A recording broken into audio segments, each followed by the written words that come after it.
Bien, hoy vamos a tener un tema que sigue siendo continuación de los otros 4 que hemos tenido sobre los judíos en el tiempo del fin. Esta va a ser la 5ª parte.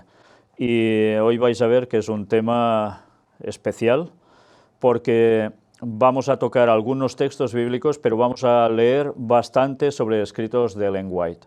Antes de nada vamos a empezar con una oración. Padre nuestro, te agradecemos, Señor, por la verdad que nos dejas en tu palabra. Una verdad que necesitamos conocer, sobre todo ahora que estamos en los últimos tiempos. Y sobre todo en este tema que es tan vital, tan importante, para que todo termine de acontecer y el regreso de Cristo por nosotros sea un hecho. Te queremos pedir que nos abras la comprensión, que el Espíritu Santo ilumine nuestras mentes y nos ayude a captar todo lo que tú nos quieres decir. Y que nos ayude, Señor, a hacer también los cambios necesarios en nuestra vida para consagrarnos plenamente a ti, para que tú puedas actuar a través nuestro y llevar el mensaje de salvación a todos los que sean necesarios, judíos y gentiles. Perdona nuestros pecados. En el nombre de Jesús te lo pedimos. Amén.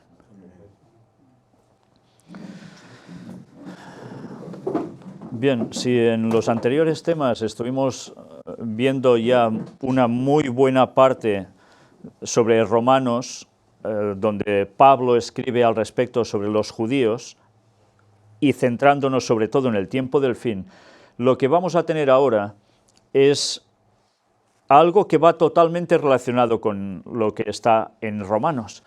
Al principio quizás os puede llegar a parecer que no, pero veréis cómo el escrito de Ellen White nos va llevando prácticamente en un hilo hasta los precisos momentos finales de la historia de la humanidad que tienen que ver mucho con este tema que estamos tratando.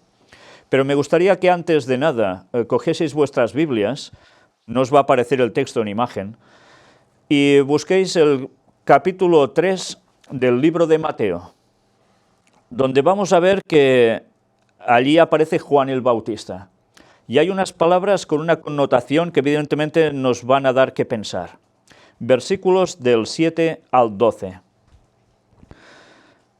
Al ver él que muchos de los fariseos y de los saduceos venían a su bautismo, les decía: generación de víboras, ¿quién os enseñó a huir de la ira venidera? Haced, pues, frutos dignos de arrepentimiento, y no penséis decir dentro de vosotros mismos: a Abraham tenemos por padre, porque yo os digo que Dios puede levantar hijos a Abraham aún de estas piedras. Y ya también el hacha está puesta a la raíz de los árboles. Por tanto, todo árbol que no da buen fruto es cortado y echado en el fuego. Yo la verdad os bautizo en agua para arrepentimiento, pero el que viene tras mí, cuyo calzado yo no soy digno de llevar, es más poderoso que yo. Él os bautizará en Espíritu Santo y fuego. Su aventador está en su mano, y limpiará su era, y recogerá su trigo en el granero y quemará la paja en fuego, que nunca se apagará.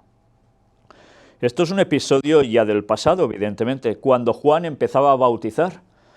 Pero ya nos damos cuenta que hubo una reacción de unos judíos que percibiendo que lo que estaba diciendo Juan era realmente importante, que Juan no era un cualquiera, ¿qué hicieron? Ir a buscar el bautismo de Juan.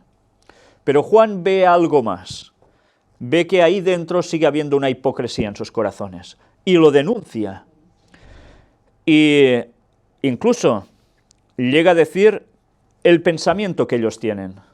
Somos hijos de Abraham, ya somos salvos. Y Juan les dice: Dios puede levantar hijos de estas piedras. Les estaba cortando esquemas totalmente. Ellos creían que eran los únicos candidatos a la salvación. E incluso dice algo más: el hacha está puesta a la raíz de los árboles. Y ya vimos precisamente en los temas anteriores como Pablo, cuando escribe, habla de un árbol en concreto, haciendo referencia al pueblo judío, al pueblo de Dios también, y a otro pueblo que eran los gentiles, y era el olivo. Y al final nos viene a decir, pues como no vayas bien, cortado. Y cuando aparezca Jesús, Él hará la limpieza total. Bueno, pues si viene Jesús con ese aventador en su mano y limpia la era, como nos dice, recogerá el trigo en el granero y quemará la paja en fuego que nunca se apagará. La cual cosa nos denota que unos se van a salvar y otros se van a perder eternamente. Y aquí no se trata si uno es judío ya es salvo y otro porque no es judío no es salvo, sino que ya vimos la explicación que da Pablo, el desarrollo de todo esto. Luego vamos a buscar un texto que está en el libro de Hechos de los Apóstoles, capítulo 9. Y vamos a ver que hay un personaje también conocido como Saulo. Y vamos a leer en principio este texto, después al finalizar leeremos unos más. Hechos capítulo 9, versículos del 20 al 22. Enseguida predicaba Cristo en las sinagogas, diciendo que este era el Hijo de Dios. Fijaos que este es Saulo cuando ya es converso, ya pasa a ser Pablo. Y todos los que le oían estaban atónitos y decían, ¿no es este el que asolaba en Jerusalén a los que invocaban este nombre, y a eso vino acá para llevarlos presos ante los principales sacerdotes? Pero Saulo mucho más se esforzaba y confundía a los judíos que moraban en Damasco, demostrando que Jesús era el Cristo. Ahí está la clave. Él, como judío, debía encarar a los otros judíos presentando que Cristo, Jesús, era ese Cristo, el Mesías. ¿Y cómo encaraba esto? Les decía sencillamente, mira, uno murió en la cruz, ese es el Mesías. ¿Ya está? No, les tenía que argumentar. ¿Y con qué les iba a argumentar? Aparte de con los hechos que habían acontecido. Pues con esto, con la Biblia, pero evidentemente ellos solo tenían el Antiguo Testamento.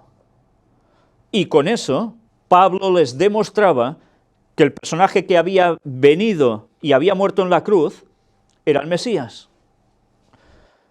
¿Y a quién predicaba primero Pablo? A los judíos.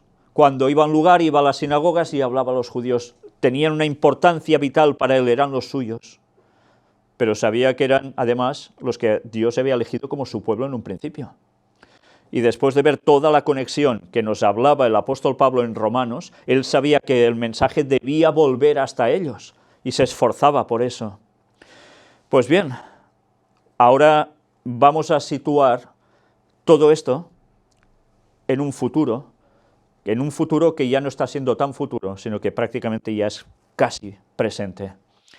Y teniendo en mente cómo Pablo iba a encarar a los judíos para demostrarles que Jesús era el Mesías, vamos a ver precisamente, bueno, aquí tenéis unas imágenes que son, tanto lo que está a mi espalda como la que veis aquí en portada, son los olivos del huerto del Getsemaní.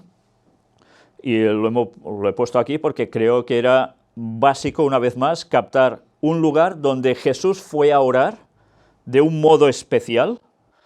¿Y por qué fue al monte de los olivos?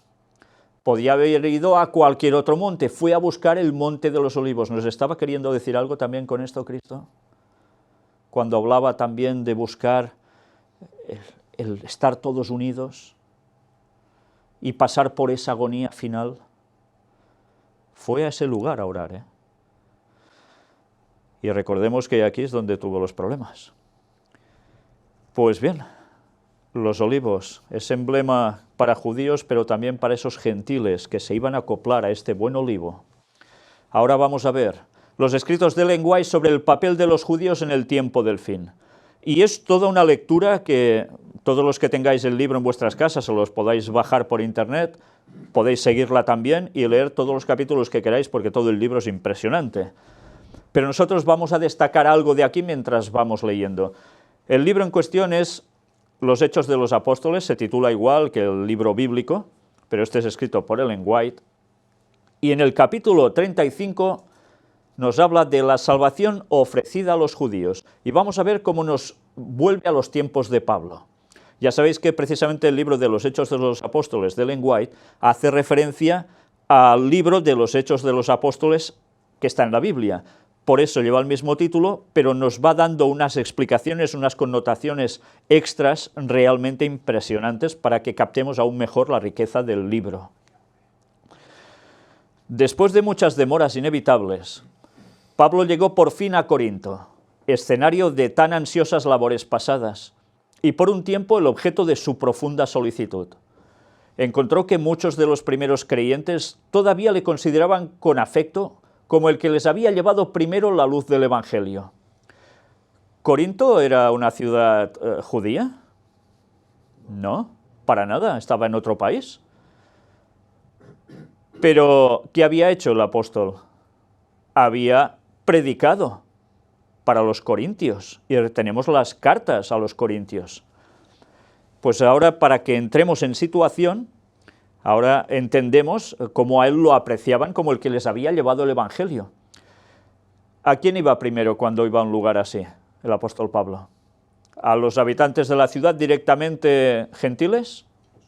Iba a la sinagoga a buscar a los judíos y entablar, aprovechando la adoración en sábado que él compartía, para poderles explicar quién era Cristo.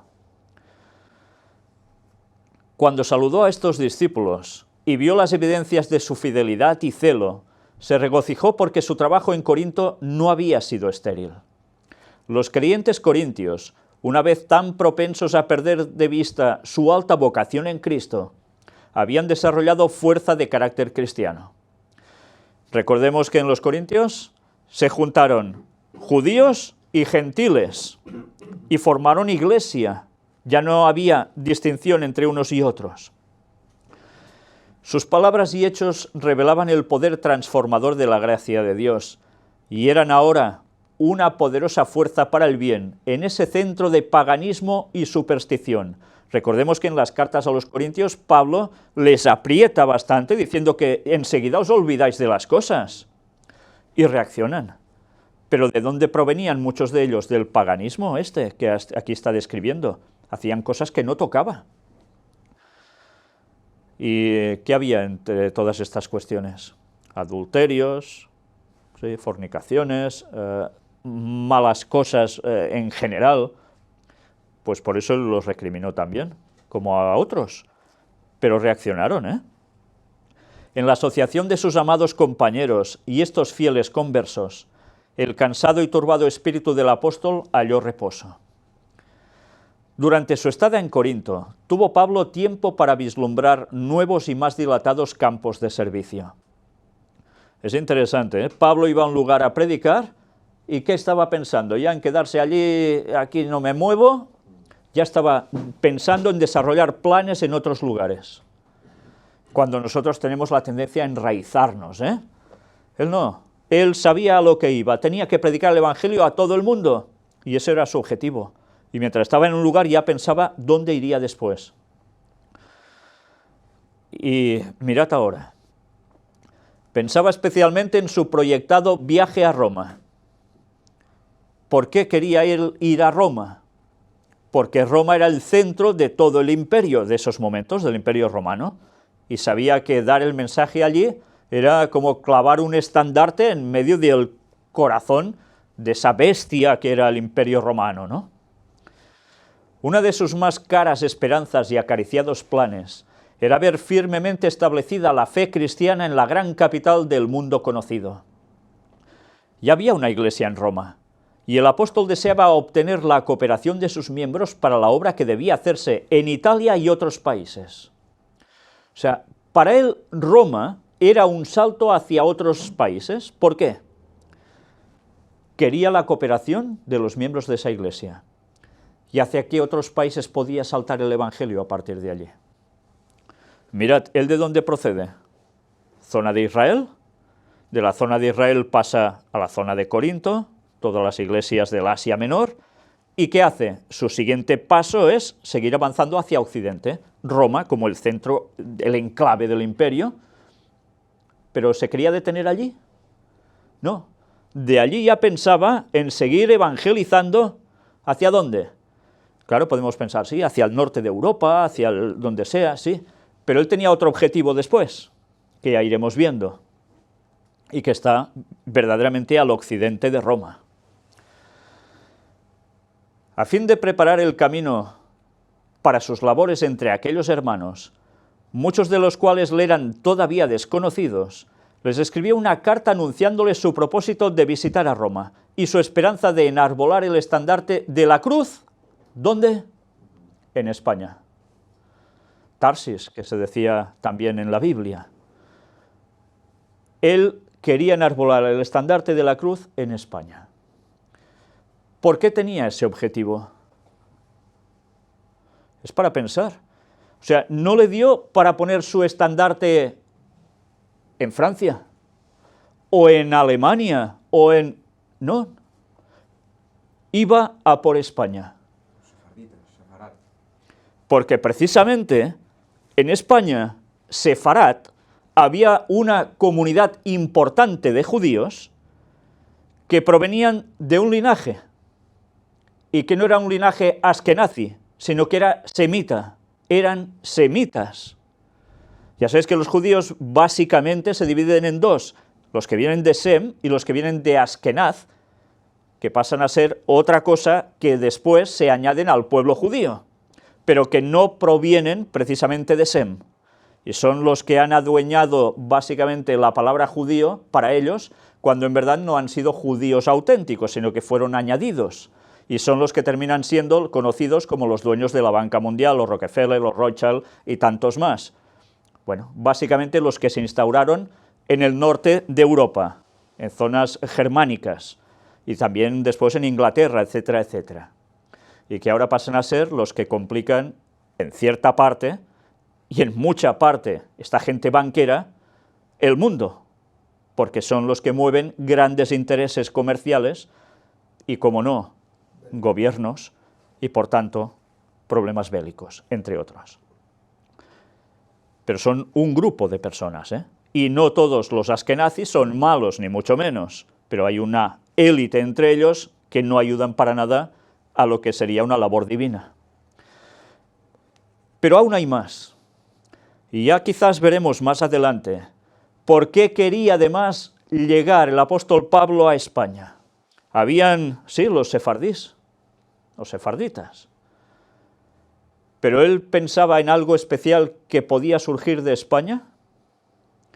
Ya lo veremos en su momento, si Dios quiere. En su epístola a los Romanos, Pablo expuso los grandes principios del Evangelio.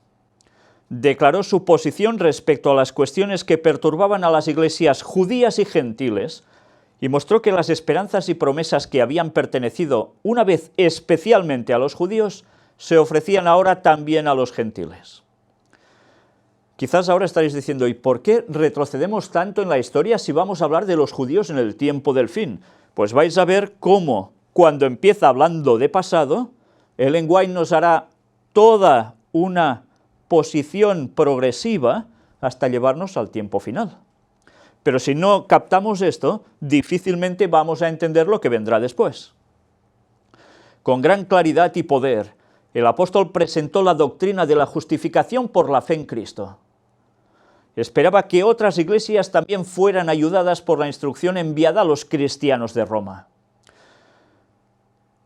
Ahora, quizá algunos no se habrían planteado por qué en la Biblia pone carta a los romanos del apóstol Pablo. Leímos el libro de los romanos y ya está. Pero es porque estaba dirigiéndose a los cristianos que estaban en Roma, por eso se llama así. Pero cuán obscuramente podía prever la extensa influencia de sus palabras. A través de todos los siglos, la gran verdad de la justificación por la fe ha subsistido como un poderoso faro para guiar a los pecadores arrepentidos al camino de la vida. Él sabía que tendrían esas palabras una influencia a la larga, hasta el final. Fue esta luz la que disipó las tinieblas que envolvían la mente de Lutero y le reveló el poder de la sangre de Cristo para limpiar del pecado. Era vital. Se tenía su propósito, su objetivo, mostrar a la gente que Cristo era el centro de todo, y sin la justificación por la fe, si no buscabas a Cristo y aceptabas por gracia esa salvación que te da gratuitamente, tú podías hacer todas las obras que quisieras, tú podías pagar todas las indulgencias que quisieras, comprar parcelitas en el cielo y tantas cosas más, y eso no te iba a servir de nada, porque eso era el gran engaño que el Vaticano hizo unos años después. ¿Y de qué servía? Pues para que al final se levantara Lutero y se diese cuenta que ¿qué estaba haciendo? ¿Ganando el cielo por obras? Si, como dice la Biblia, todas nuestras justicias son como trapo de inmundicia. ¿De qué servía eso? Solo gracias a Cristo, que murió en la cruz, y su resurrección, podemos ser salvos. Pero si no aceptas eso, se te acabó. La misma luz ha guiado a la verdadera fuente de perdón y paz a miles de almas abrumadas por el pecado. Todo creyente cristiano tiene verdaderamente motivo para agradecer a Dios por la epístola dirigida a la Iglesia de Roma. Y mirad en qué contexto nos ha puesto a Lutero. Nos lo ha puesto en un contexto muy especial: fe y obras. ¿Por qué habla de Lutero si está hablando de los judíos? Pues hay algo que ha trascendido de judíos a católicos. Y en esa transición de una cosa a otra, aunque los judíos hayan seguido por su camino y nace el catolicismo por allí en medio diciendo que es cristianismo, sigue manteniendo esa mentalidad de que por las obras, por mis sacrificios, soy salvo. Por eso se había descartado el papel de Cristo en verdad, aunque se podía hablar de Jesús en el catolicismo, pero de un modo equivocado. Se lo presentaba, pero tú tenías que hacer esfuerzos, latigazos, lo que hiciese falta. Y pagar. ¿Y los judíos qué hacían? Guardaban la ley estrictamente, sí, pero es que si lo guardo todo así seré salvo. Y ya hemos visto Juan que les decía: hipócritas. Y después vino Cristo y la mayor parte de ellos lo rechazaron. ¿De qué les servía todo eso? De nada. ¿Pero os dais cuenta cómo la transición de judaísmo a catolicismo surge de las mismas bases? ¿Por qué será?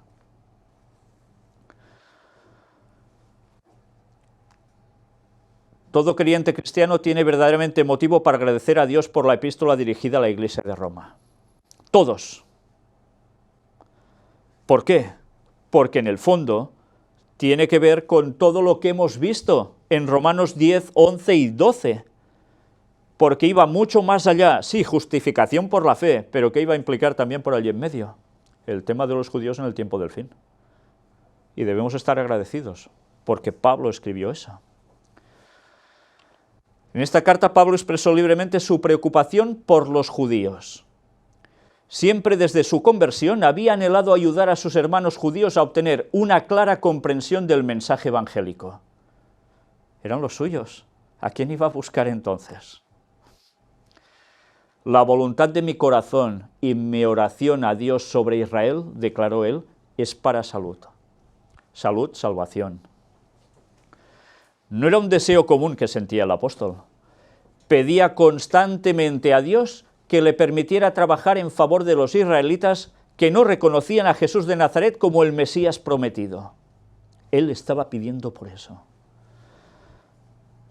Verdad digo en Cristo, aseguró a los creyentes de Roma, no miento, dándome testimonio mi conciencia en el Espíritu Santo, que tengo una gran tristeza y continuo dolor en mi corazón, porque deseara yo mismo ser apartado de Cristo por mis hermanos, los que son mis parientes según la carne, o sea, los judíos, que son israelitas, de los cuales es la adopción y la gloria y el pacto y la data de la ley y el culto y las promesas, cuyos son los padres, y de los cuales es Cristo según la carne, el cual es Dios sobre todas las cosas, bendito por los siglos. ¿Él quería a los suyos? Claro que los quería.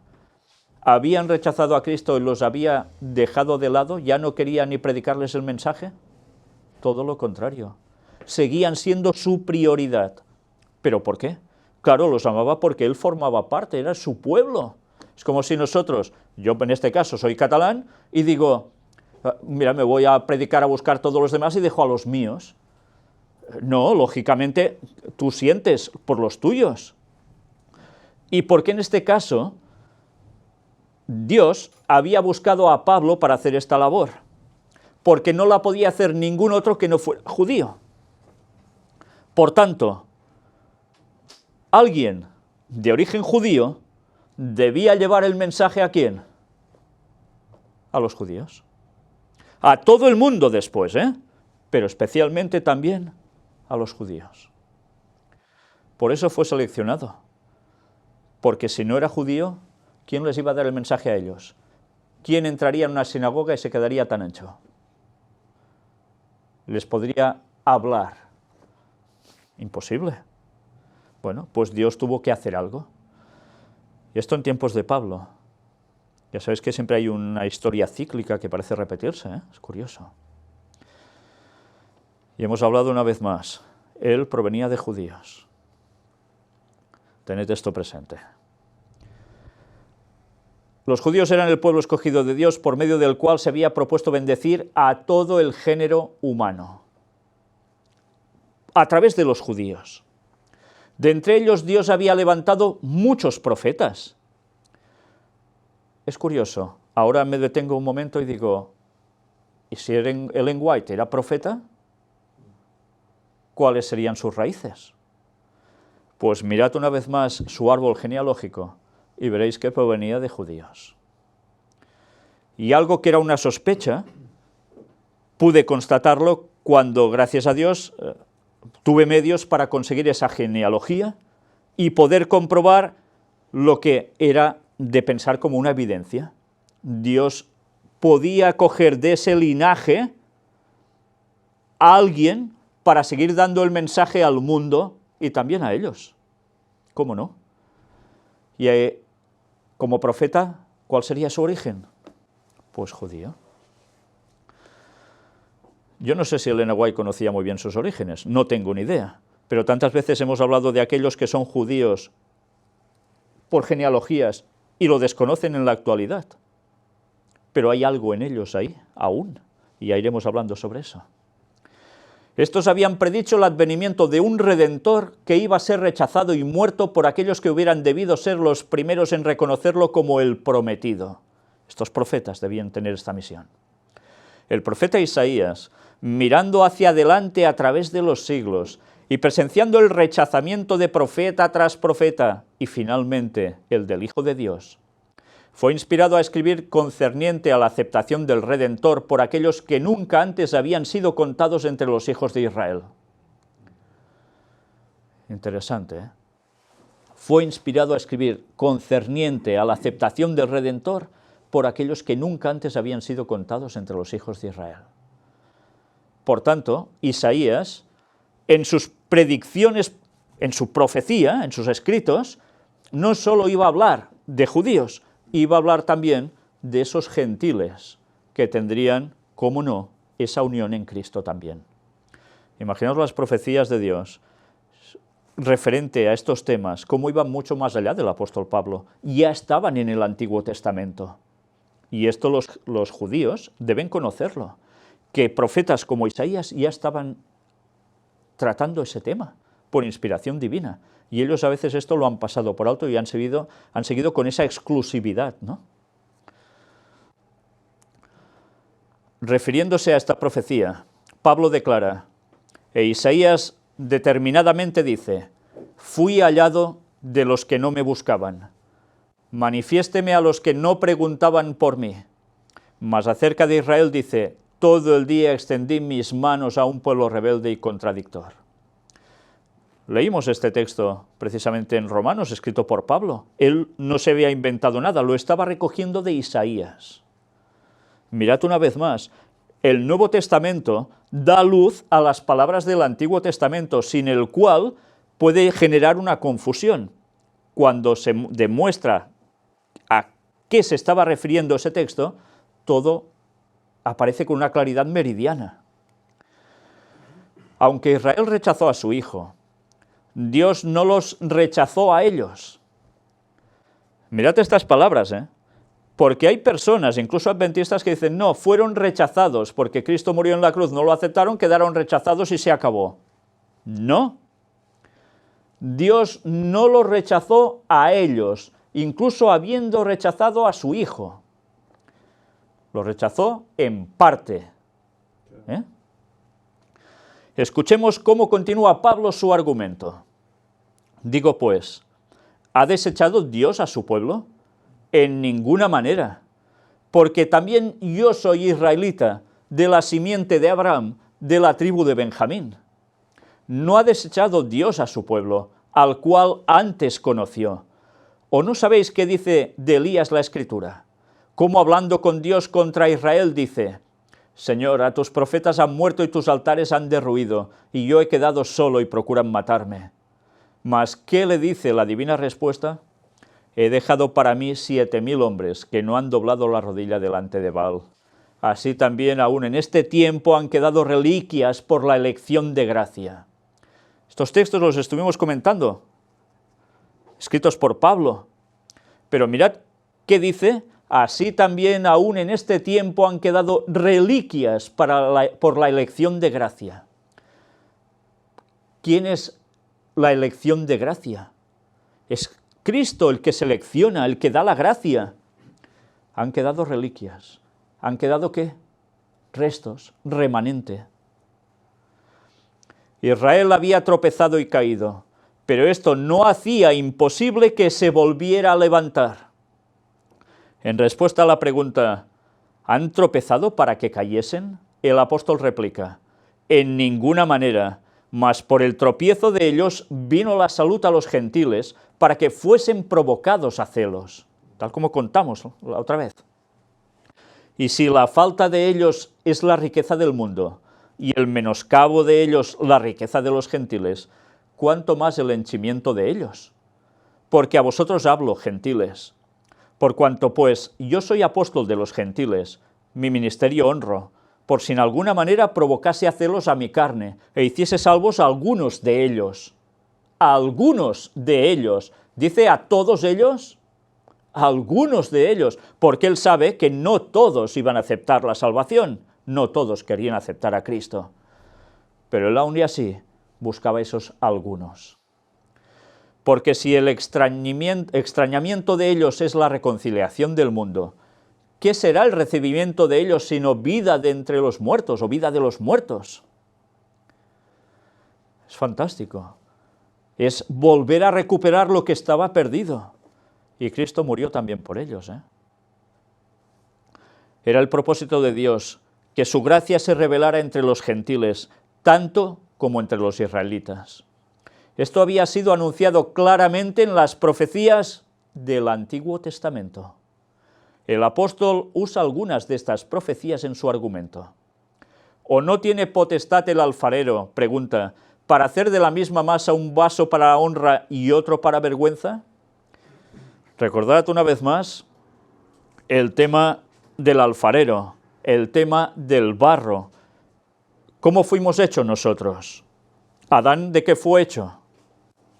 Del barro. Por tanto, cuando se habla del barro, se está hablando del ser humano.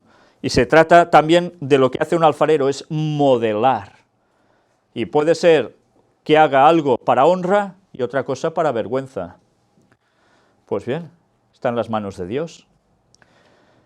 ¿Y qué si Dios, queriendo mostrar la ira y hacer notoria su potencia, soportó con mucha mansedumbre los vasos de ira preparados para muerte y para hacer notorias las riquezas de su gloria, mostrólas para con los vasos de misericordia que él ha preparado para gloria, los cuales también ha llamado, es a saber, a nosotros, no solo de los judíos, mas también de los gentiles? ¿Qué razonamientos da Pablo, A veces cuesta seguir el hilo, porque escribe de un modo que si o vas siguiendo todos sus conceptos o en un momento de despiste te pierdes. Pero bien, mirad lo que nos dice aquí, retrocedo. Soportó, ¿quién? Dios, con mucha mansedumbre, los vasos de ira preparados para muerte. Dios soportó los vasos de ira preparados para muerte. ¿Quiénes eran estos vasos? ¿Seres humanos? Sí. ¿Estaban hechos para muerte? ¿Porque Dios quería que fueran para muerte? No, pero ellos sí decidieron ser para muerte. ¿Y Dios qué hizo? ¿Los sacó de encima de un plumazo? No, con mucha mansedumbre los soportó. Y a veces pensamos, Dios a la que uno se va un poco ya, ñaca, se lo carga. No, esto es un absoluto disparate. Soporta con mucha mansedumbre. Y además, ¿no tuvo que soportar también los vasos de ira el propio Cristo, en sentido metafórico? Haciéndolo o pasándolo realmente mal por culpa de los que estaban allí, haciéndole todo lo que le hicieron, y soportó, con misericordia y mansedumbre.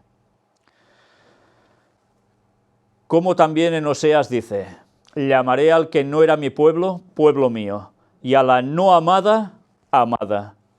Y será que en el lugar donde les fue dicho, vosotros no sois pueblo mío, allí serán llamados hijos del Dios viviente. Y cita Oseas 1:10. Una vez más, no para de citar el Antiguo Testamento para que captemos la plenitud de todo el mensaje. Y ahora esto ya nos lleva a pensar, si él utilizaba este argumento y con estos argumentos llegaba a quién, a gentiles, pero ¿a quién más? ¿A judíos? ¿Nosotros ahora seremos más listos y dejaremos de utilizar estos argumentos para llegar a ellos? A pesar del fracaso de Israel como nación, había entre ellos un buen remanente que se salvaría. Más claro no se puede ser. ¿Se está inventando algo el lenguaje cuando escribe esto? Fijaos que lo hemos demostrado, no se inventa absolutamente nada. Se basa en las palabras del Antiguo Testamento y del Nuevo Testamento, por los profetas y por el apóstol Pablo. O sea que habría un buen remanente que se salvaría de ellos. ¿Pero un buen remanente es todo el pueblo? ¿Por más buen remanente que sea? No.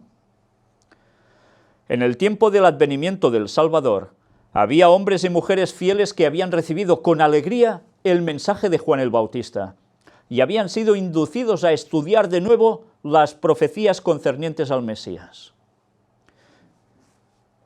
El episodio que hemos leído de Juan al principio, de Juan Bautista, hacía referencia a hipócritas, a los fariseos que estaban por allí, pero aún y así hubo otros que aceptaron el mensaje de corazón.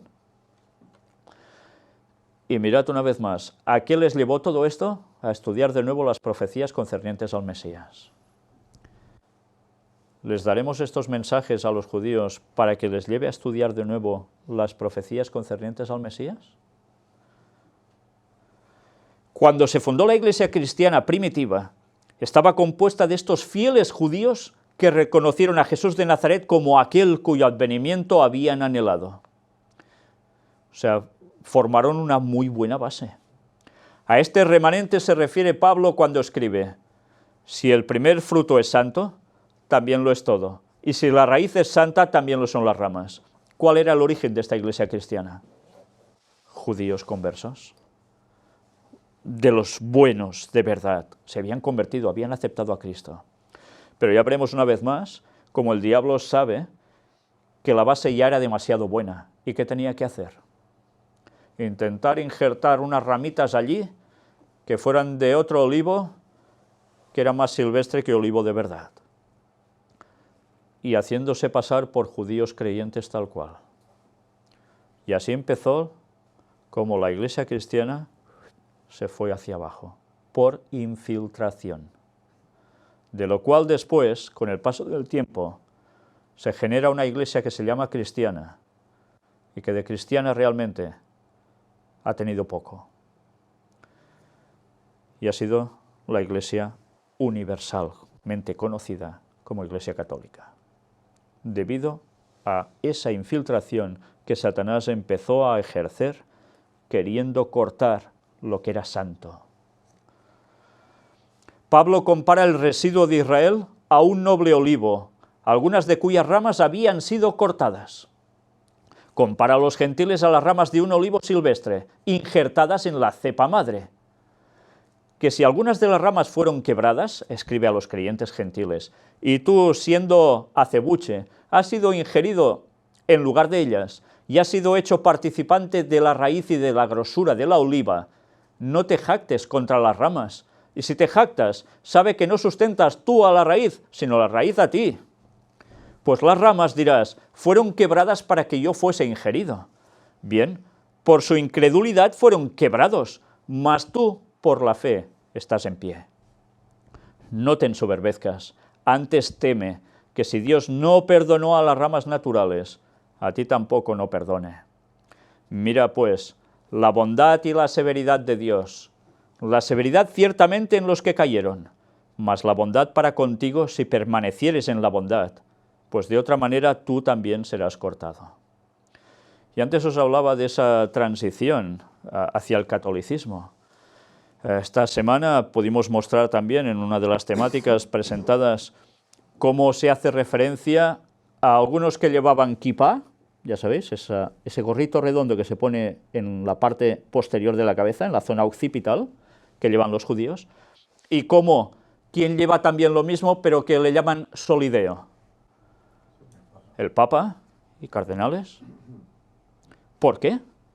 ¿De dónde surge eso?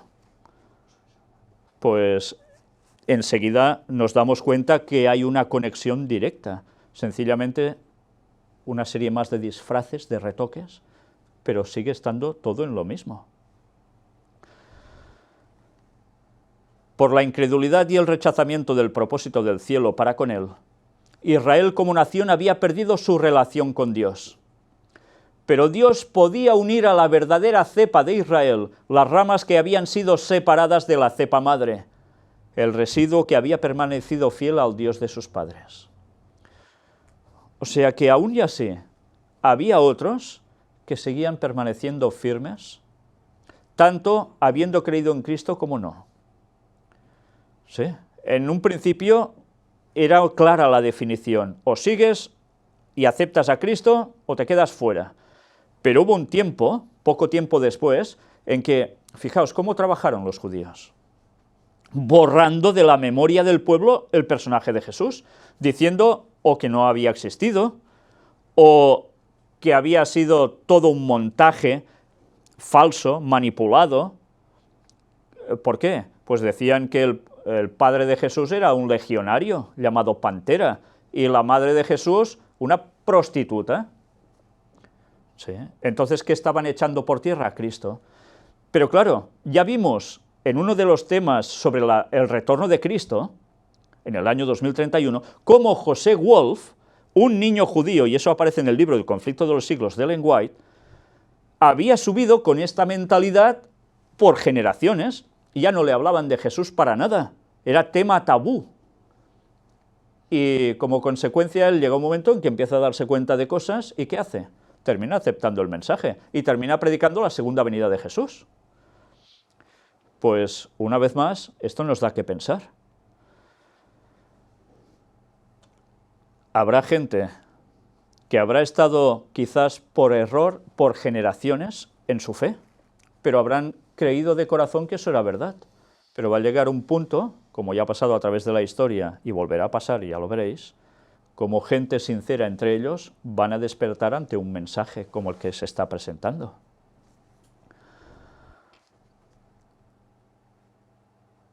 Pero Dios podía unir a la verdadera cepa de Israel las ramas que habían sido separadas de la cepa madre, el residuo que había permanecido fiel al Dios de sus padres, y aun ellos, declara el apóstol respecto a las ramas quebradas, si no permanecieren en incredulidad, serán ingeridos. Qué poderoso es Dios para volverlos a ingerir. ¿Dios es poderoso para hacer eso? Claro. Pues si algunos de esos que lo han dejado todo, que ya no creen para nada en Cristo, que ni se lo plantean, se les da el mensaje, Dios es poderoso para volverlos a injertar. Si tú, escribe a los gentiles, eres cortado del natural acebuche, y contra natura fuiste ingerido en la oliva, ¿cuánto más estos, que son las ramas naturales, serán ingeridos en su oliva? Es normal, si ya son de los suyos, es una cosa natural. Porque no quiero, hermanos, que ignoréis este misterio, para que no seáis acerca de vosotros mismos arrogantes, que el endurecimiento en parte ha acontecido en Israel. ¿Dice en pleno? En parte. Hasta que haya entrado la plenitud de los gentiles, y luego todo Israel será salvo. Como está escrito, vendrá de Sión el libertador, que quitará de Jacob la impiedad, y este es mi pacto con ellos cuando quitare sus pecados.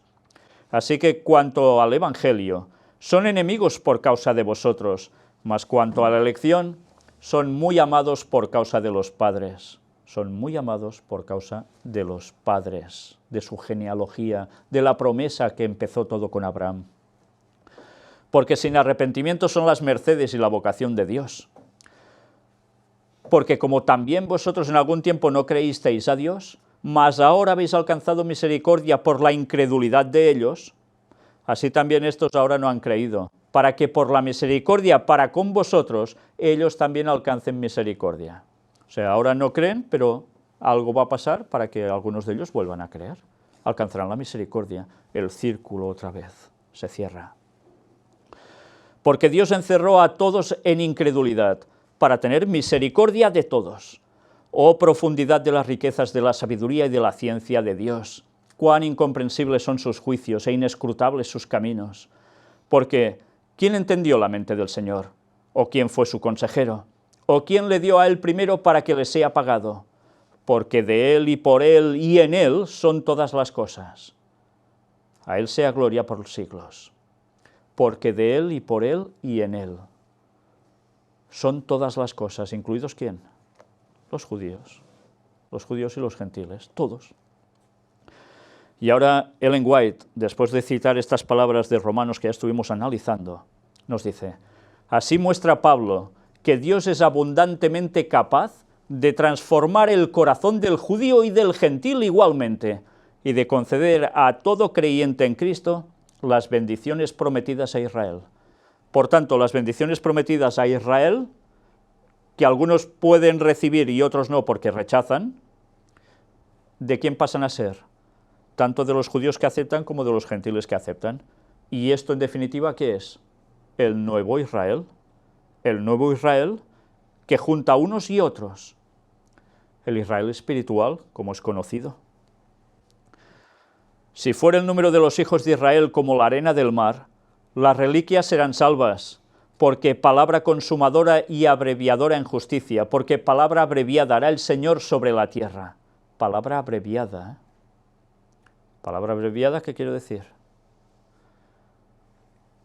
¿Cómo lo explicaríais, palabra abreviada?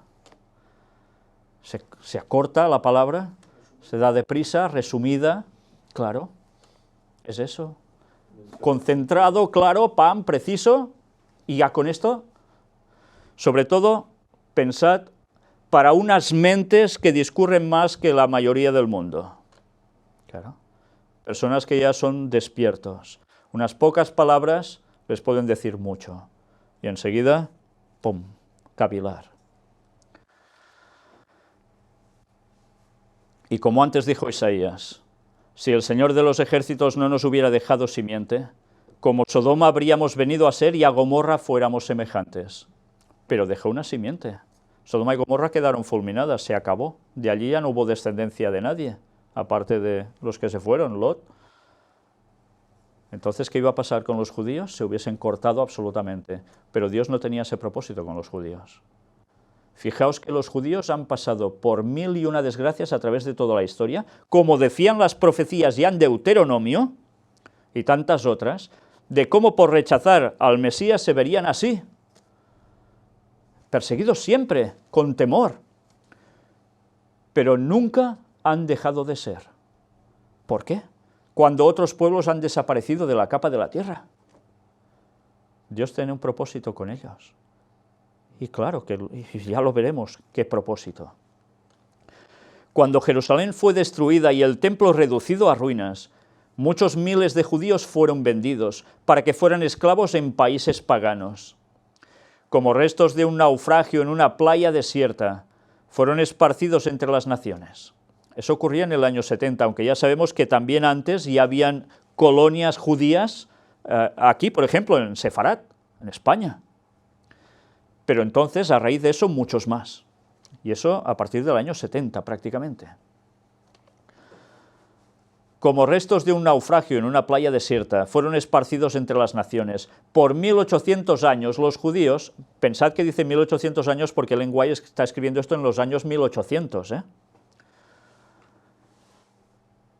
Los judíos han vagado de país en país por todo el mundo y en ningún lugar se les ha dado oportunidad de recuperar su antiguo prestigio como nación.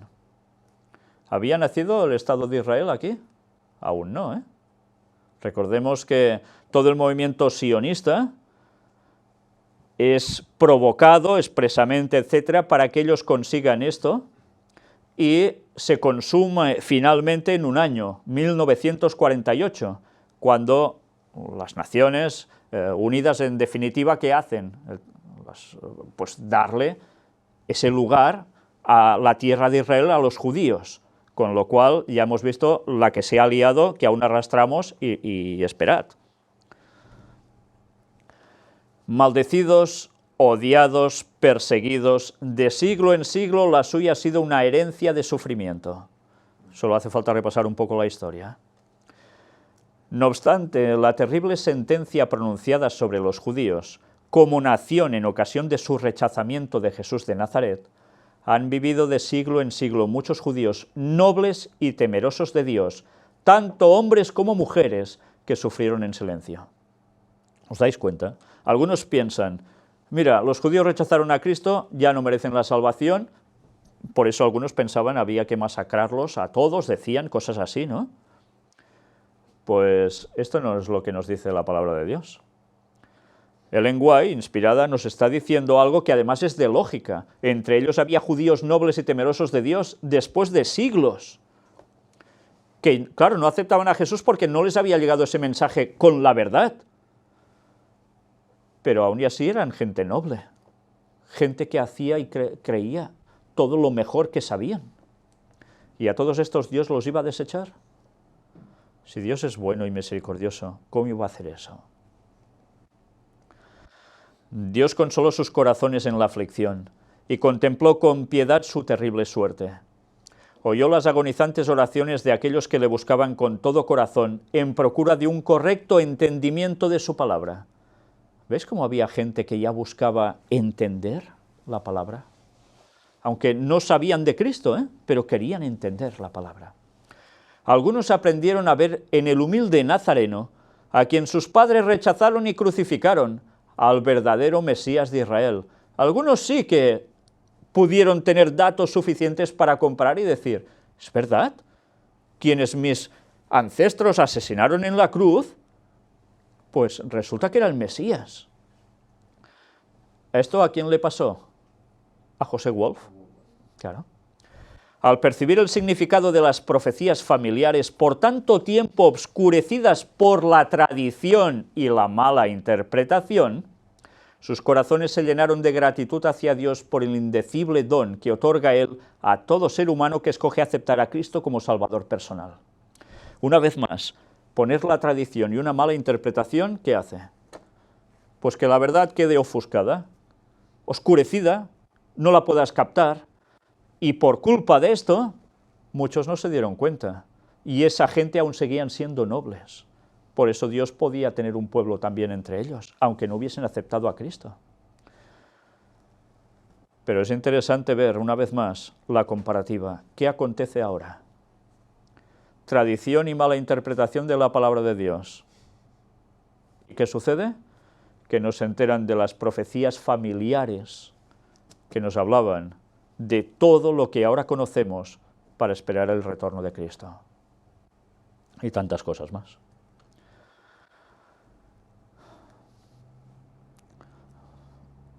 Es a esta clase a la cual Isaías se refiere en su profecía. Las reliquias serán salvas.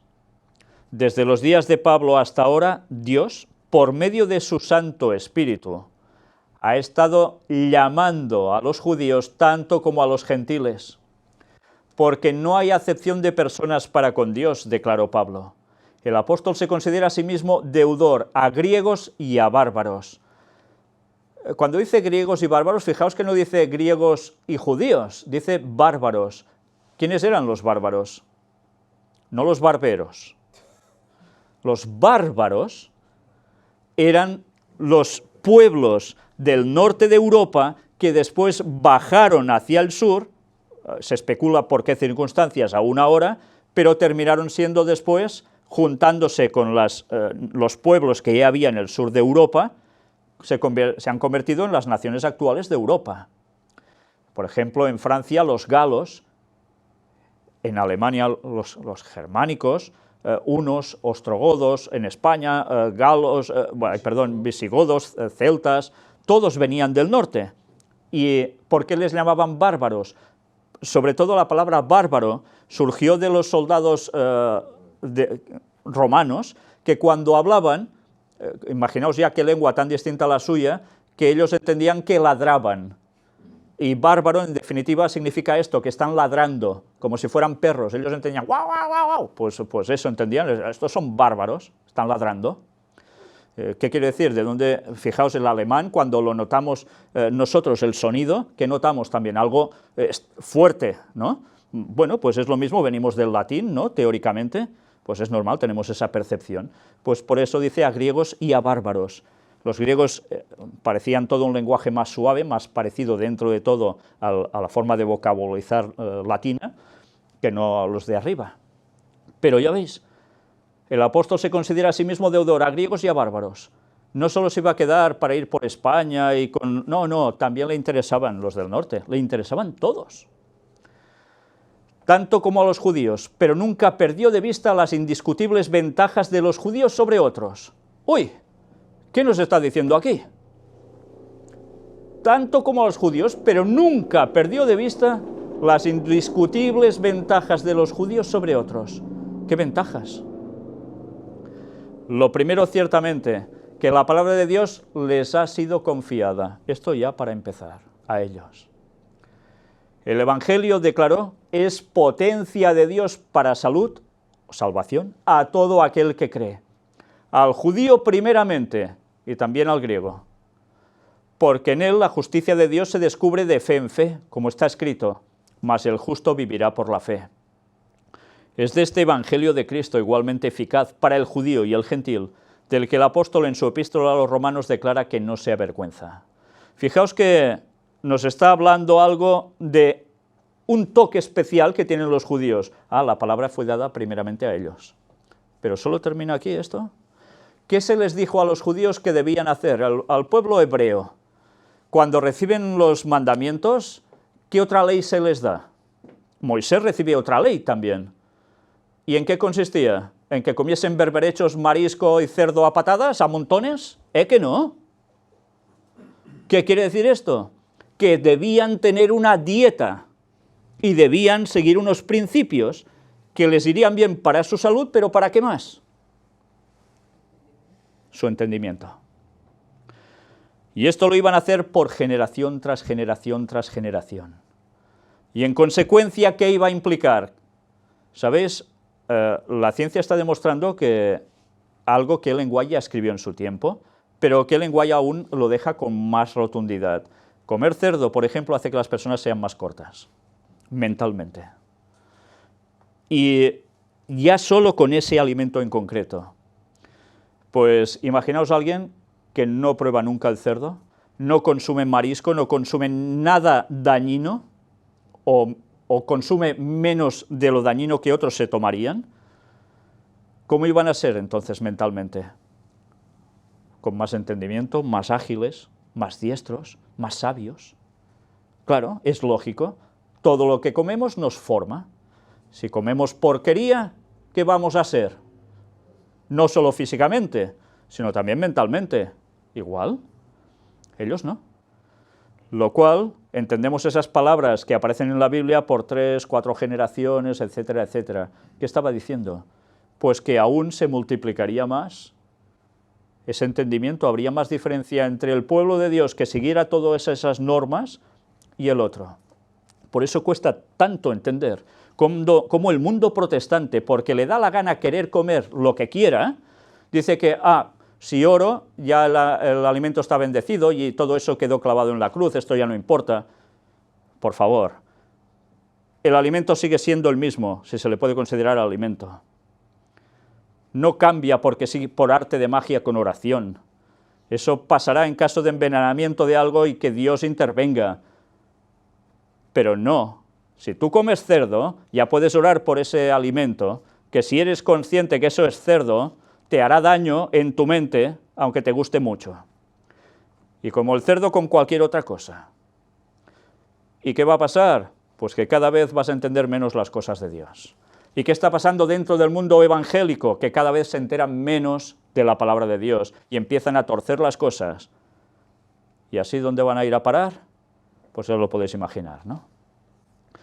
Pues ellos se habían conservado tan bien en este sentido, que evidentemente su mente iba a ser mucho más clara.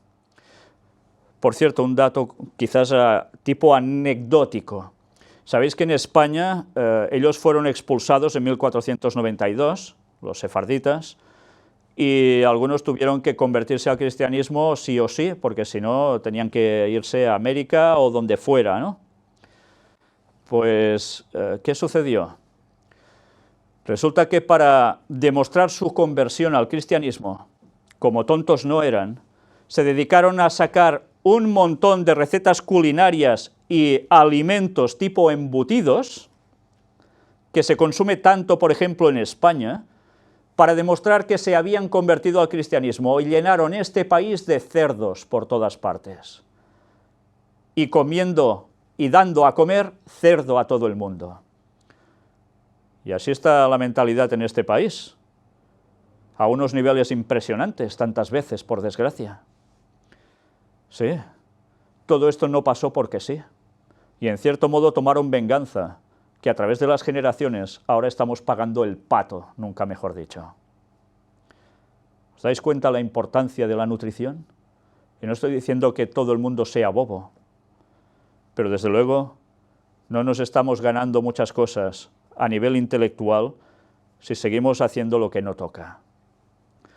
Y entonces, ¿Dios qué podía aprovechar?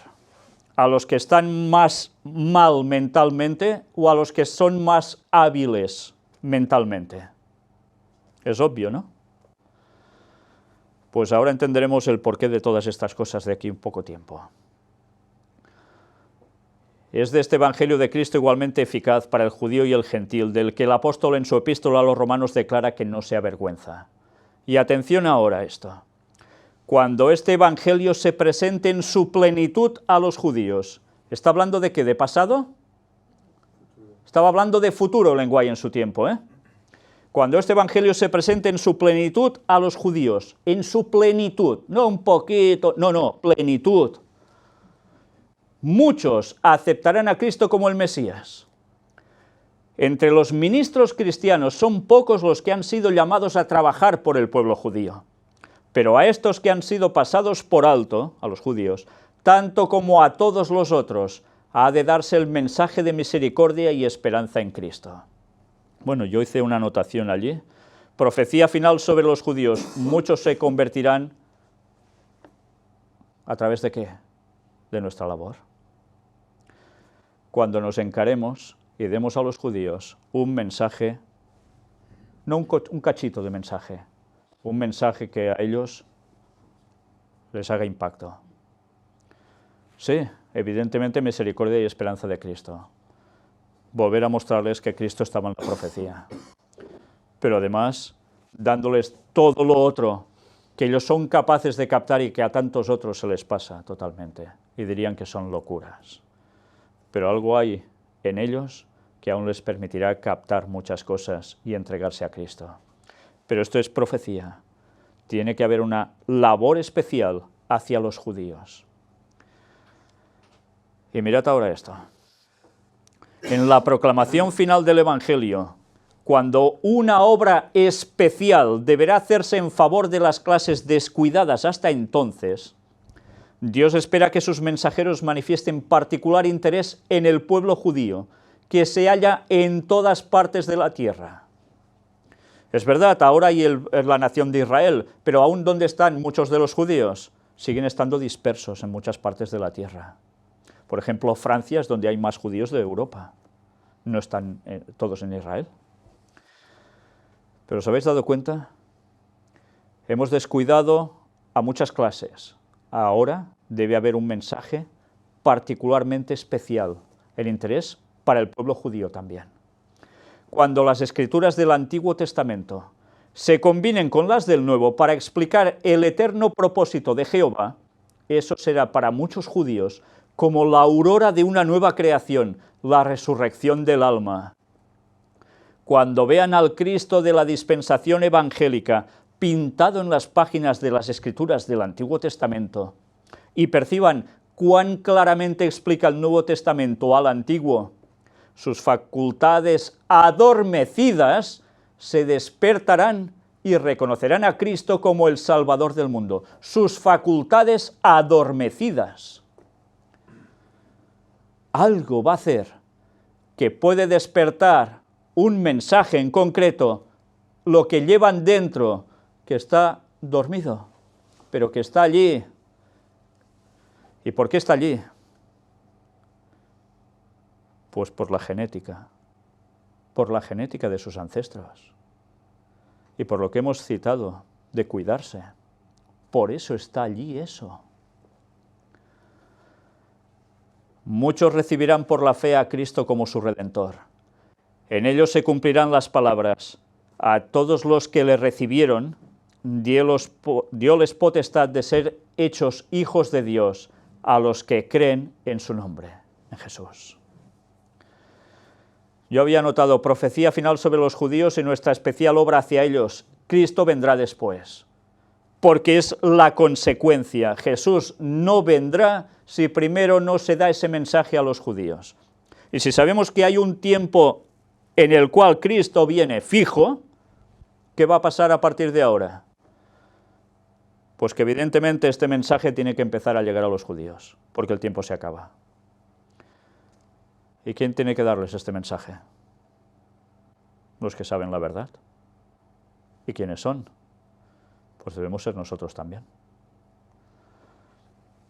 Entre los judíos hay algunos que, como Saulo de Tarso, o sea, Pablo, son poderosos en las Escrituras, y estos proclamarán con poder la inmutabilidad de la ley de Dios. O sea, que entre ellos hay poderosos en las Escrituras. ¿Quiénes son estos poderosos en las Escrituras actualmente entre los judíos? Pues hay hasta cabalistas. Gente que se dedica a estudiar el Antiguo Testamento con una minuciosidad extrema, impresionante, que en algunas cosas se van a pasar al lado oscuro, sin darse cuenta quizás, pero que tienen un conocimiento del texto que difícilmente podemos tener nosotros. Y no solo cabalistas, otros que estudian la Biblia y quizás están en otras ramificaciones del judaísmo, que ya sabéis que es súper extenso. Pero entre ellos hay poderosos en las Escrituras. Y estos proclamarán con poder la inmutabilidad de la ley de Dios. ¿Por qué? ¿Por qué proclamarán la inmutabilidad de la ley de Dios? Que la ley de Dios sigue en vigencia, que no se puede cambiar, no se puede mutar. Pues porque habrá algo que hará que esta gente se posicione. ¿Y qué va a ser? ¿Por qué va a aparecer ese conflicto para poder decir que la ley de Dios permanece inmutable? La ley dominical. Cuando haya ley dominical, esta gente dirá: no, la ley de Dios dice el sábado y eso es inmutable. Pero ¿cómo van a decir esto si tampoco se les termina de dar el mensaje del todo? Necesitan decir esto, pero ¿qué necesitan más? Aceptar a Cristo. Y esa es la labor que les falta, el conocer esos detalles que son tan esenciales para su conversión. El Dios de Israel hará que esto suceda en nuestros días. Ahora ya no está hablando de superfuturo, en nuestros días, los que han alcanzado los fines de los siglos. No se ha cortado su brazo para salvar. Cuando sus siervos trabajen con fe por aquellos que han sido mucho tiempo descuidados y despreciados, su salvación se revelará. Por tanto, ¿a quién nos debemos encarar también? Yo por ser catalán solo a los catalanes, el otro por ser francés solo a los franceses, el otro por ser de no sé dónde a los de no sé dónde. Todos debemos tener como objetivo dar el mensaje a los judíos, porque seguramente además muchos de nosotros venimos de judíos y algunos ni lo saben. Bueno, yo había notado, los judíos conversos del final serán los proclamadores potentes de la ley de Dios del sábado, son poderosos en el conocimiento bíblico. Por tanto, Jehová, que redimió a Abraham, dice así a la casa de Jacob: no será ahora confundido Jacob, ni su rostro se pondrá pálido, porque verá sus hijos, obra de mis manos en medio de sí, que santificarán mi nombre, y santificarán al Santo de Jacob, y temerán al Dios de Israel. Y los errados de espíritu aprenderán inteligencia, y los murmuradores aprenderán doctrina. Profecía del Antiguo Testamento para los judíos del fin. Esta gente va a despertar. Esta gente va a aceptar el nombre de Cristo. Van a ser inteligentes, van a captar. Hasta los murmuradores aprenderán doctrina. La verdad.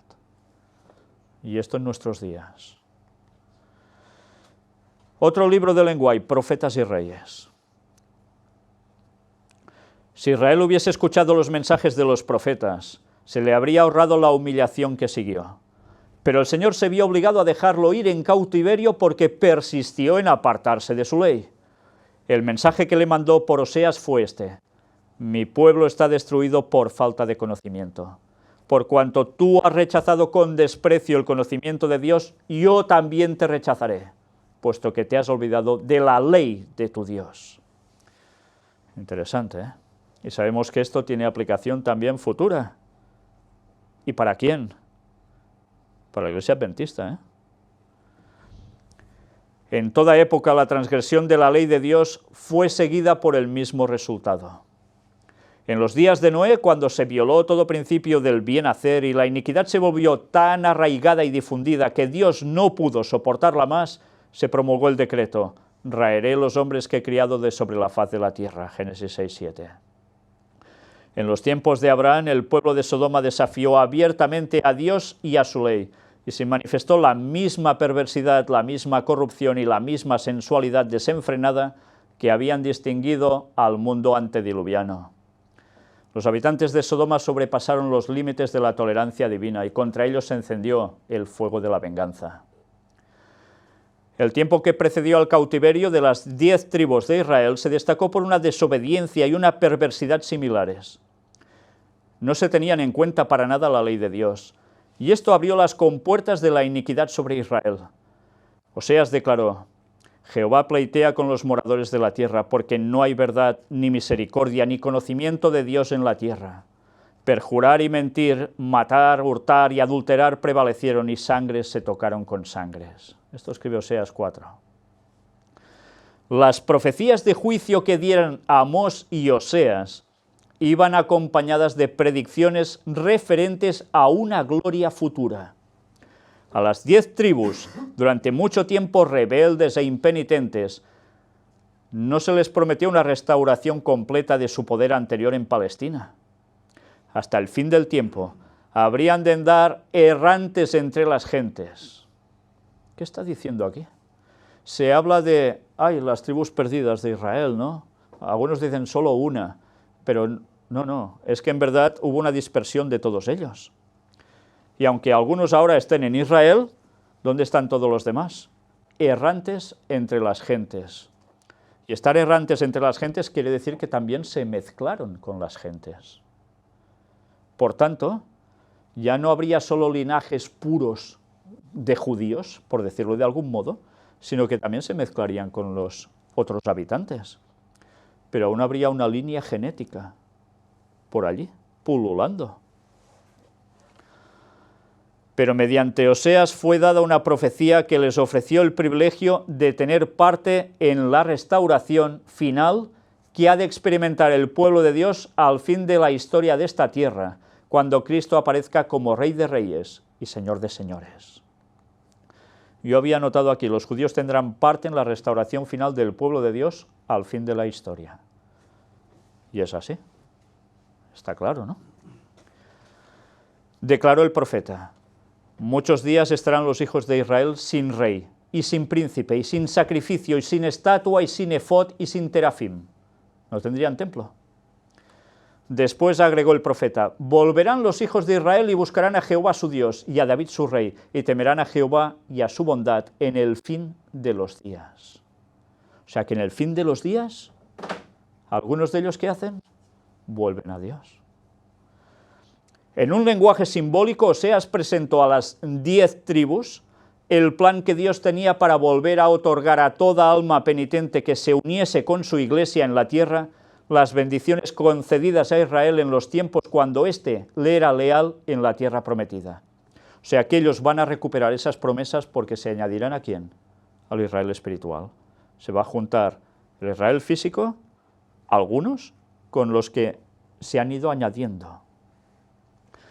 Refiriéndose a Israel como a quien deseaba manifestar misericordia, el Señor declaró: Empero he aquí, yo la induciré y la llevaré al desierto, y hablaré a su corazón, y daréle sus viñas desde allí, y el valle de Acor por puerta de esperanza.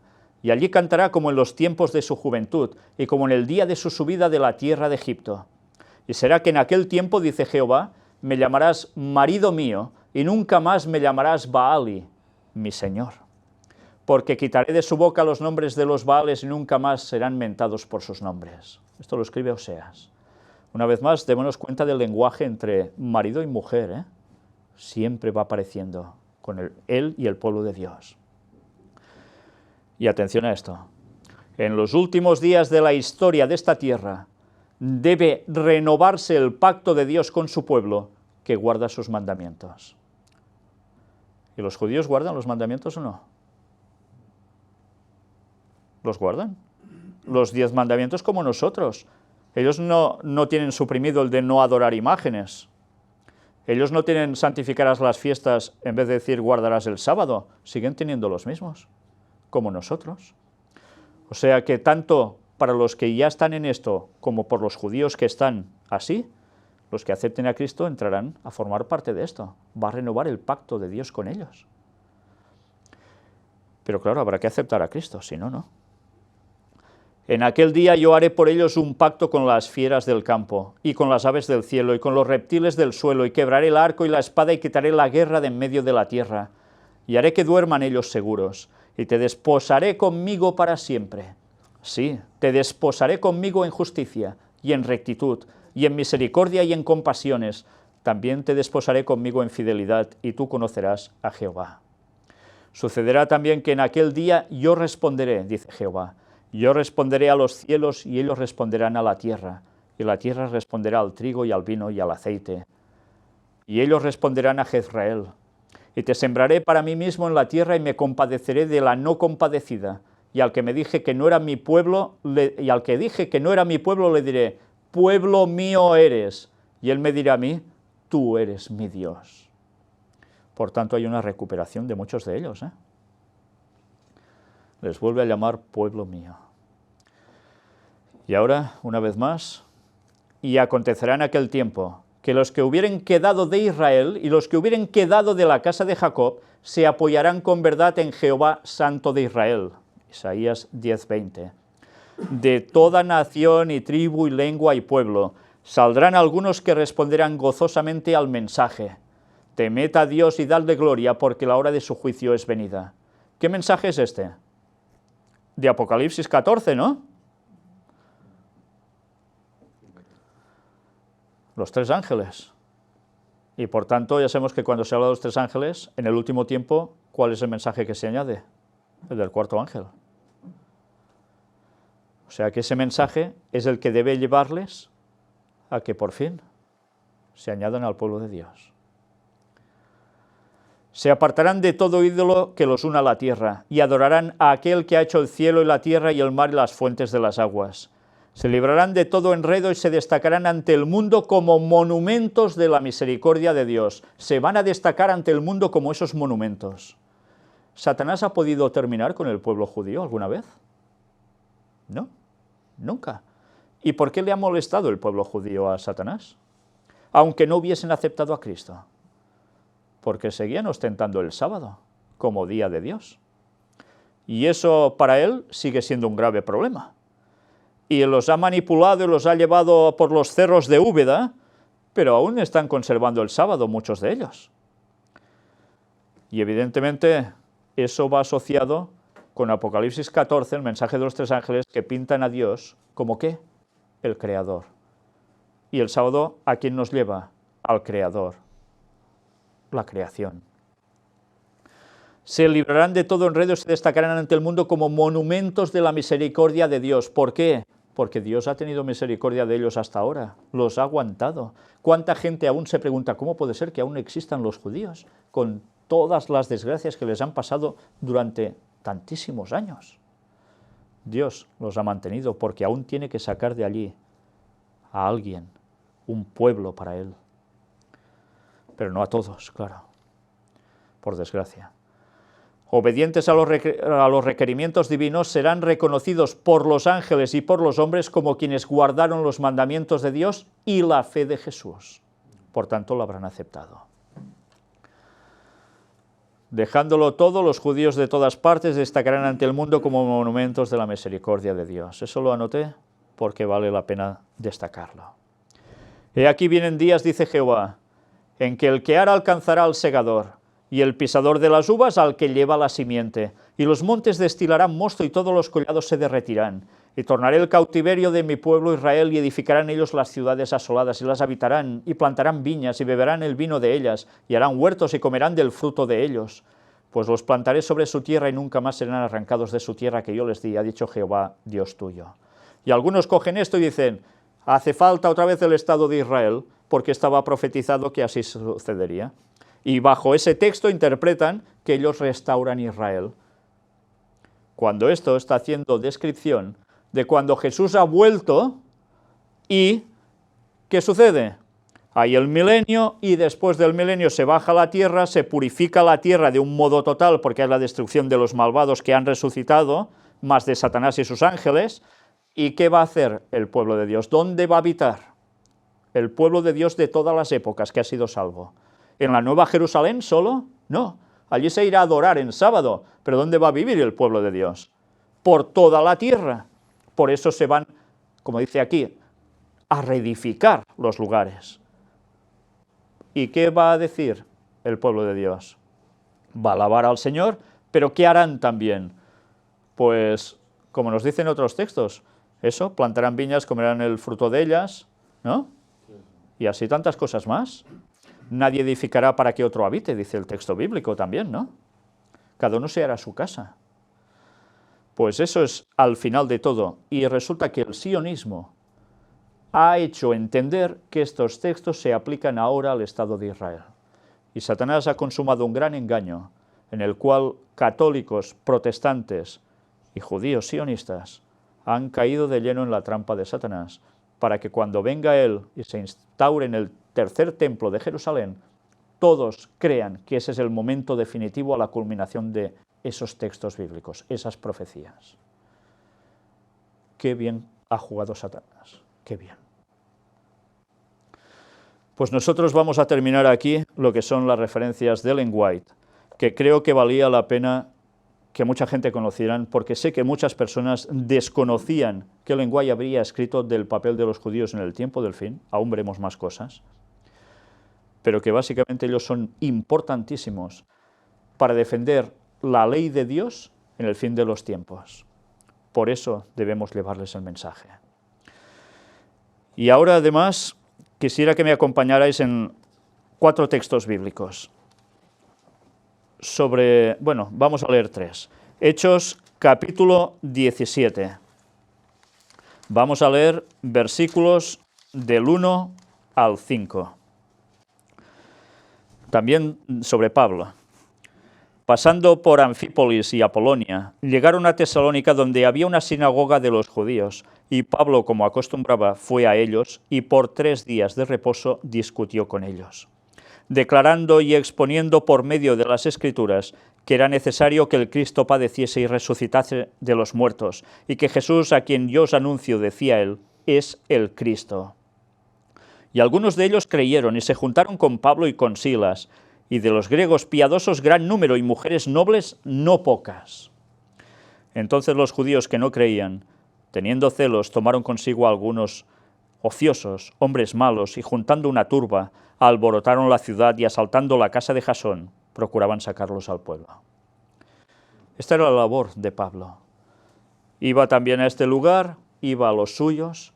¿Por qué? Porque sabía todo esto. Y él sabía que el círculo se debía completar, se debía cerrar.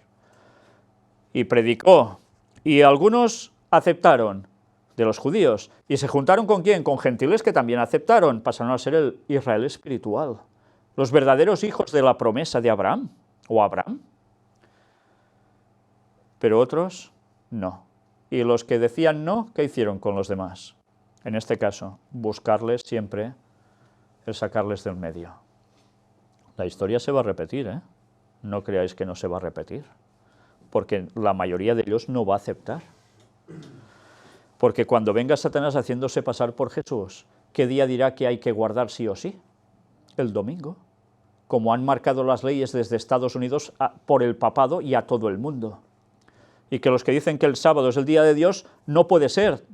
Tienen que terminar con eso, o se convierten o son liquidados. Decreto de pena de muerte. Y muchos judíos van a aceptar ¿qué? A ese nuevo Mesías que están esperando, según interpretan esas profecías, que les va a dar un falso mensaje. Y van a aceptar el domingo como día de reposo, al igual que muchos adventistas. Por eso Dios tendrá un remanente del remanente, porque no va a quedar otra. Otro texto más. 1 de Corintios, capítulo 1, versículos del 22 al 24. Porque los judíos piden señales y los griegos buscan sabiduría. ¿Os dais cuenta qué distintos unos de otros? Sí, unos buscan señales. Si había señal, creo. ¿Cuántas veces le pedían a Jesús señales? Y Jesús, ¿qué les dijo? No os voy a dar señal sino la de Jonás y tal, ¿Por qué? Porque por emociones no te puedes servir. Tienes que ir ¿a qué? Al entendimiento, a captar las cosas. Y ya sabéis que ellos siempre se han manifestado como temperamentales, ¿no? Y aún lo seguimos viendo ahora, con muchas de sus actuaciones. Pero al mismo tiempo, los griegos, ¿por qué eran conocidos? La democracia, ¿no? Y todo que buscaban, la filosofía, la sabiduría, Sofía, ¿no? La sabiduría. Pues resulta que unos piden una cosa, otros piden otra. Pero nosotros predicamos a Cristo crucificado, o sea, nos dejamos de tonterías, vamos a lo que hay que decir. Para los judíos, ciertamente tropezadero, porque no lo quisieron aceptar, y para los gentiles, locura. ¿Qué les dijeron? ¿Que ha resucitado? Ya nos hablarás otro día de estas cosas. Así terminó todo en un lugar clave, en Atenas, con el discurso de Pablo. Mas para los llamados, así judíos como griegos, Cristo, poder de Dios y sabiduría de Dios. O sea, los elegidos de un lado y del otro, los que verdaderamente estarán por lo que estarán, no importa si vienen de judíos o de gentiles o griegos o donde sean, van a aceptar esta verdad. Y ese es el mensaje que había que dar. Y ese es el mensaje que debemos seguir dando. Porque podemos hablar mucho de profecías, podemos hablar mucho sobre las sociedades secretas, podemos hablar mucho de muchas cosas, pero si olvidamos el personaje central, que es Cristo, y que va a volver, estamos perdidos. De nada nos van a servir todos esos conocimientos. Y vamos a terminar con un texto que se encuentra en el libro también, escrito por Pablo, de los Gálatas, la carta a los Gálatas. Capítulo 2, y vamos a leer un solo versículo, el 20. Con Cristo estoy juntamente crucificado, y ya no vivo yo, mas vive Cristo en mí, y lo que ahora vivo en la carne, lo vivo en la fe del Hijo de Dios, el cual me amó y se entregó a sí mismo por mí. Y ese es el mensaje que debemos dar, y debemos vivir, porque solo decirlo y no vivirlo no nos va a llevar a la salvación. Y aquí no hay ni judío ni griego, ni judío ni gentil. Todos debemos sentir que Cristo vive en nosotros. Y si no, pues ya podemos trabajar para ello. Por tanto, ¿qué debemos hacer? Mirad cómo termina el texto, versículo 21. No desecho la gracia de Dios, pues si por la ley fuese la justicia, entonces por demás murió Cristo. Ley sí, pero necesitamos a Cristo. ¿Sabéis cuál fue el mal de los primeros adventistas? Que Ellen White tuvo que hacer mucho hincapié en ello. Congreso Minneapolis, 1888. Urias Smith y tantos otros pioneros se quedaron solo con las formas de la ley. Sí, el sábado y tantas cosas así. Pero habían olvidado el espíritu de la ley, la misericordia, la gracia de Cristo, la justificación por la fe para ser salvos. Ellen White decía que las dos cosas debían ir unidas. Y eso costó que entrara. Y si veis las predicaciones de Ellen White al respecto, ya os remito a los pastores Waggoner y Jones, que fueron utilizados por Dios para dar este mensaje, y ella lo aprobó. Porque además, mirad también lo curioso, también se apartaron de la fe después.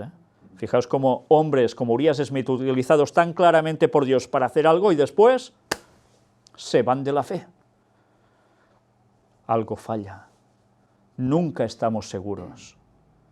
Porque ¿quién conoce el corazón nuestro si no nos conocemos ni a nosotros mismos?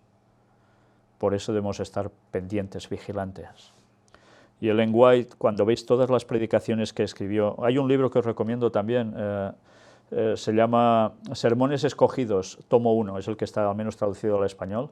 Veréis en predicaciones que ella hizo por Estados Unidos, Australia, Europa también, pero sobre todo algunas que básicamente hacían referencia a la justificación por la fe, que por desgracia la mayor parte de la Iglesia lo desechó, incluso dirigentes, por supuesto. Gracias a Dios después las cosas se fueron arreglando y ese mensaje cuajó, gracias a Dios, pero costó y mucho. ¿Y nosotros qué debemos presentar? ¿Solo la ley, el sábado y demás? Debemos presentar que Cristo cumplió las profecías del Antiguo Testamento y que va a terminar de cumplir las que faltan en breve. Y todo estaba escrito en el Antiguo Testamento y el Nuevo lo muestra con claridad. Y si además tenemos todos esos argumentos que Dios nos ha dado en este último tiempo para llegar hasta ellos, ahora ya me centro exclusivamente en los judíos. ¿A qué esperamos? Va siendo hora que empecemos a hacer esfuerzos directamente por ellos. Porque sí que es cierto que habrá algunos pastores, como ya sucedía en el tiempo de Ellen White, que hacen algún trabajo por los judíos. Sí, alguno hay, pero no es suficiente. Y por desgracia necesitan también algunos argumentos que ellos no tienen. Y es hablar sobre el tercer templo de Jerusalén, sobre las profecías que tratan sobre esto, sobre cómo están engañados todos respecto a ello, sobre la venida del falso Mesías, conjuntando todo esto con el Vaticano, el papado puesto allí, y cómo las sociedades secretas trabajan al respecto también con esto, la masonería. Ellos no saben estas cosas, porque muchos adventistas están desechando esta luz. ¿Quién deberá decirles todas estas cosas? ¿Os dais cuenta? Pues eso quiere decir que nos podemos poner también a ello, porque para que Cristo venga, esto debe cumplirse. Y si nosotros también tenemos linaje judío, quizá Dios también debe utilizarlo para que el mensaje les vuelva a ellos, tal como estaba escrito en Romanos. Que Dios nos ayude a predicar a judíos y también a gentiles, porque el Evangelio hace falta absolutamente a todo el mundo. Pero tened presente que al final, quien va a hacer una labor especial que muchos no habrán hecho, para dar el mensaje con claridad final, son ellos, los judíos poderosos en las Escrituras. Ellos deben ser convertidos. Todos los que Dios pueda convertir, por supuesto, a esos va a utilizar. Que el Señor nos ayude a ser un solo pueblo, no con el falso ecumenismo que nos vende el Vaticano, con los judíos y demás, sino con el verdadero ecumenismo, que es el de estar unidos en la verdad, no en la mentira satánica. Que Dios nos ayude a ello. Bien, el tema aún no termina aquí, aún habrá alguna continuación, pero todo a su debido momento. Creo que de momento lo presentado es suficiente ya para que muchas personas reflexionen al respecto. Y ahora vamos a terminar ya con una oración.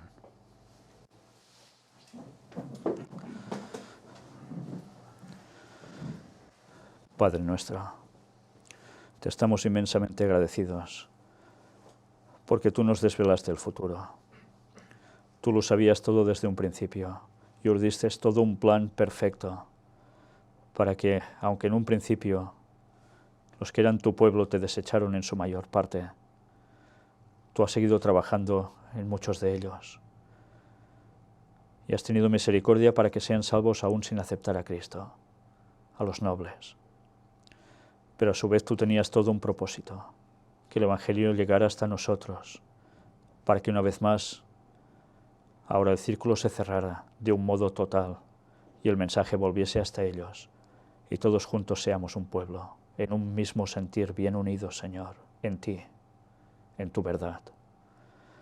Ayúdanos, Señor, a argumentar a judíos y a gentiles todo lo que debe venir para que todos despierten y puedan decidir si te quieren seguir o no. Sabemos que tú eres bueno y misericordioso y a todos das ese mensaje de salvación, a todos se los ofreces. Y ayúdanos a nosotros a participar de ello y que tengamos el privilegio de seguir viendo conversiones, como ya hemos tenido de ver judíos convertidos a ti, pero también ese privilegio que nos das de ver tantos gentiles que siguen uniéndose a tu pueblo. Ayúdanos, Señor, siempre a estar firmes hasta el final y no pensar que ya somos salvos solo por esto, porque el diablo siempre intenta tumbarnos en un modo u otro. Ayúdanos a permanecer firmes en ti. Llénanos del Espíritu Santo, derrámalo sobre nosotros para que terminemos tu labor.